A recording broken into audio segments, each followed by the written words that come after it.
Hi, welcome back. Today I want to talk about understanding, how important it is to understand and to be understood, and why it seems like that is so rare in our world today. So I hope you stay tuned with me for that.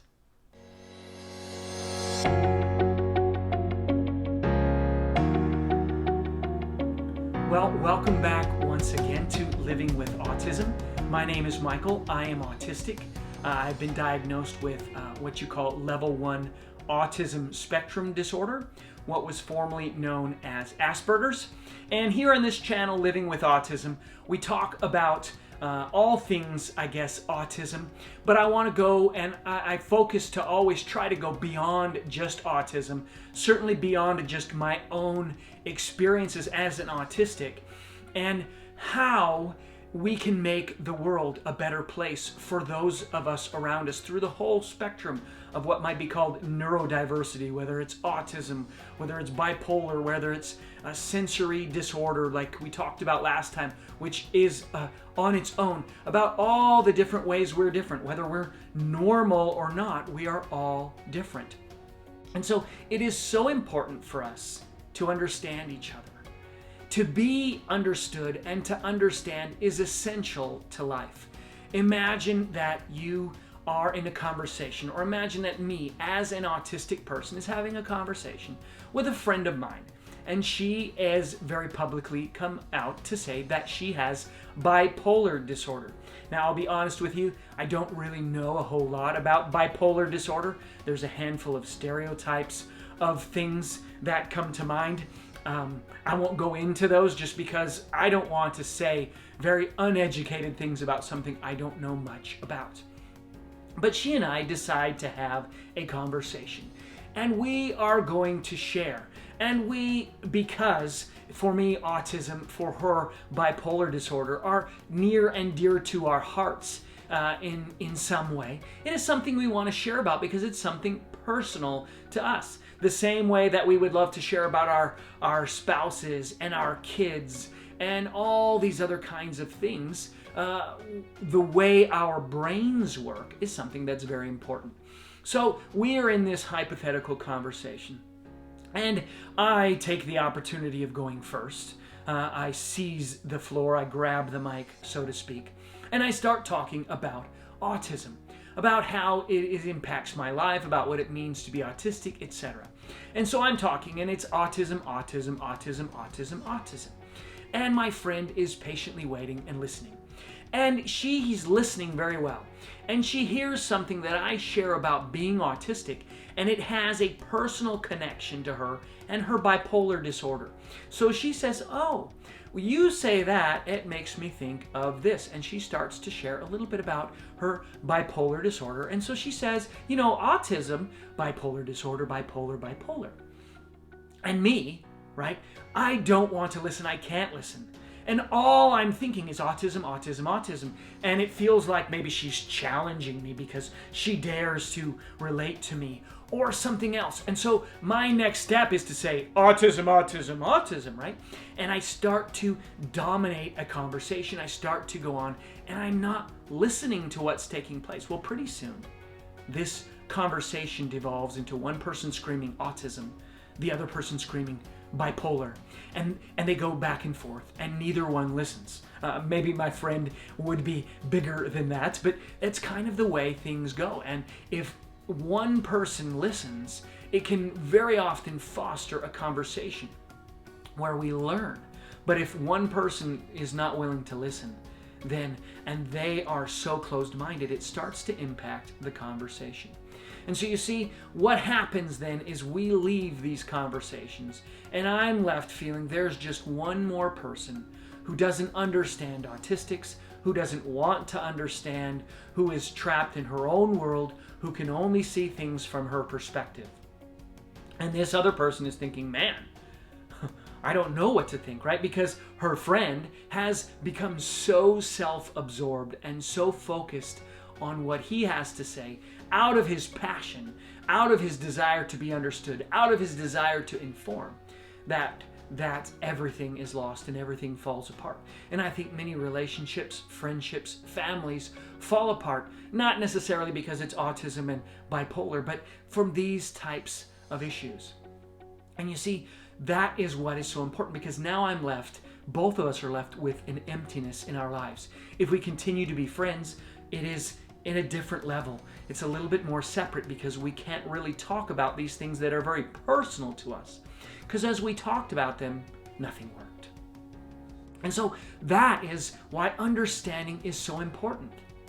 If you are aware and familiar with Stephen Covey at all, Stephen Covey was an author who wrote, among other things, his most famous book is probably The 7 Habits of Highly Successful People. And Franklin Covey is a company which still continues today, and they focus on efficiency and relationships and real important things. And I will put a link to that book in the description. You can check it out if you're not familiar with it.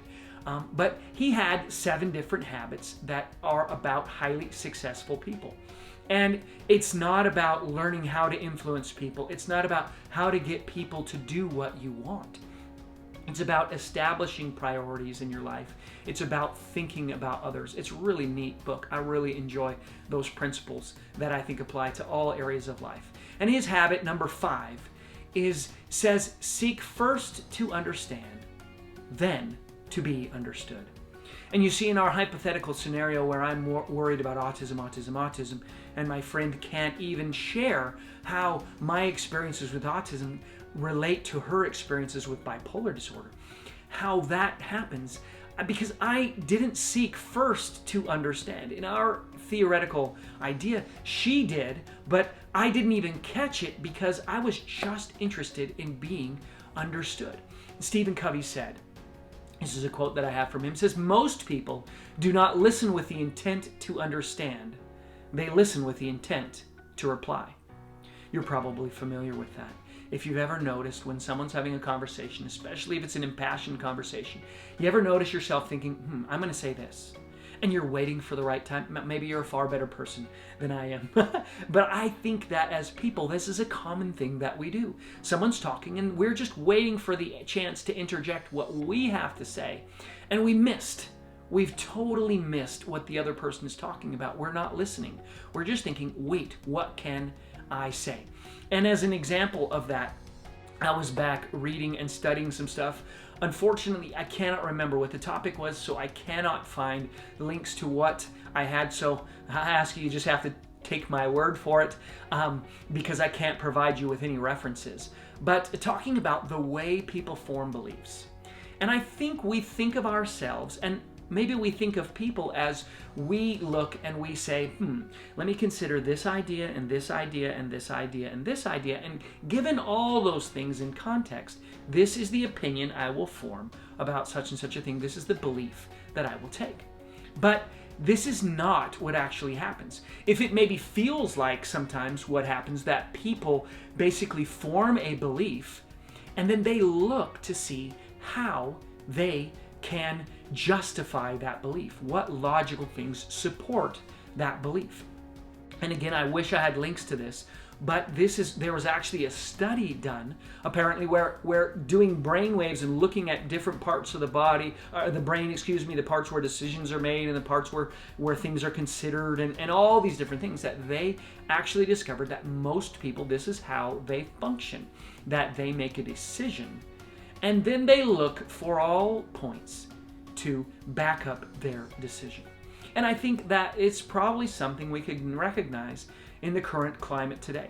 I certainly hope that you and I do not get caught up in what's going on, in all of the chaos and craziness that's going on around us.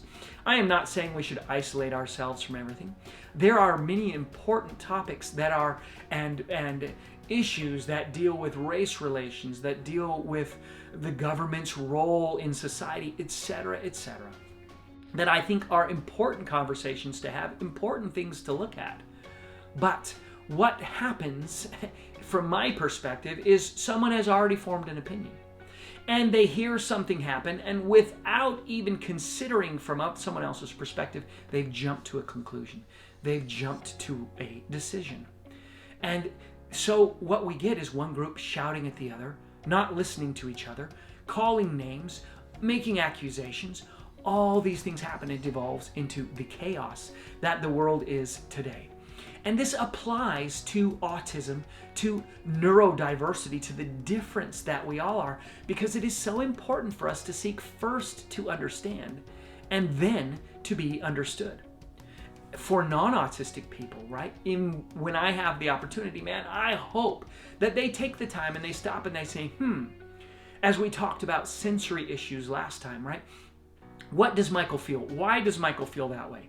I think that's dumb because that they don't do those things, because they naturally may not understand what I feel, right? If you don't share my sensory sensitivity, then you may really not, maybe you watched that video I linked, but you may not at all understand what it means that light, it can be so intense, that small sounds and movement and chaos in the environment, what they can make you feel like. Perhaps you can relate in some ways, perhaps you can't. But we have a tendency to look and say, my perspective is normal, it makes sense. The perspectives of those around me are silly or foolish. Now, as an autistic person, I have the benefit of having society tell me that my perspective is the wrong one, basically, and everyone else's perspective is the right one. Now, I say that somewhat tongue-in-cheek, and I understand that there is much more going on in that case. So I choose, now I probably could try to find a way to be bitter, but no. What I understand, and the purpose of this channel in many ways, is to help people, because I believe there are many people, probably the people like you that are watching today, who say, no, I want to understand more. I want to understand people more. I want to understand autism and autistics better. Maybe because they're personally touched with it in their family, in themselves, in some other way. But I imagine those same people would say, wait, but these other issues that go along with the way people think, this whole range of neurodiversity, yeah, it's important to me. It's important to me to understand how someone with bipolar disorder lives life, how someone with anxiety and stress and these different challenges, how they go through life, how they deal with these things. And you see, this is the key to life. One of the huge keys to success in our families, in our personal lives, in our societies, are to, as Stephen Covey said, seek first to understand and then to be understood. Let me give you a personal example of how it applies to my life, and just to hit that home a little bit more. I deal with, as I said, sensitivity to senses. And this is coming up in my recording. I recorded last week and this week at the same time, the same day, because this was an issue that I dealt with today. And I found myself dealing with just this overload of chaos. And no one was doing anything wrong. There was no real chaos. It was just an accumulation of so many things. We're moving, so there's stuff everywhere. My kids are playing a game and they're excited to talk about it, to talk to me about it. There's some disagreement sometimes. They're a little bit loud sometimes. My wife is busy doing this and that. The neighbors might be doing this or that. And so all this stuff happens. And so what can happen is, if I'm only seeking to be understood, I want to say, hey, Jennifer, you need to do this. Kids, you need to do that, etc., etc., etc. And I'm slamming on the roof, as I shared, on my ceiling, telling my neighbor to be quiet. I'm complaining at the neighbor next door who's playing some music to be happy and is just enjoying her music, and I'm struggling with it because it's not my style and I'm feeling overloaded and all these things. But see, if I seek to understand others, then I can communicate to them what my challenges are, how my struggles with sensory issues impact me. And because I've been understanding, because I then communicate in a way that is understanding of their needs as well, their needs to live life and be happy and not sit in silence or away from everything, not able to do anything because Michael needs whatever it is. Now see, I created this world of understanding and respect, this world where we seek how to make our environment better and functional for all of us. It's not going to be perfect. We're going to have disagreements. We're not going to see things eye to eye. We're not going to be able to come to 100% consensus on everything because we have different perspectives and we have different needs. But as we seek first to understand and then to be understood, man, life changes, friendships change, relationship changes. The peace that you and I can experience will change. So I encourage and challenge each and every one of us. Let's do that. Seek first to understand and then to be understood. Well, thanks for joining me. I look forward to seeing you next time. Until then, take care. Have a great day. Bye-bye.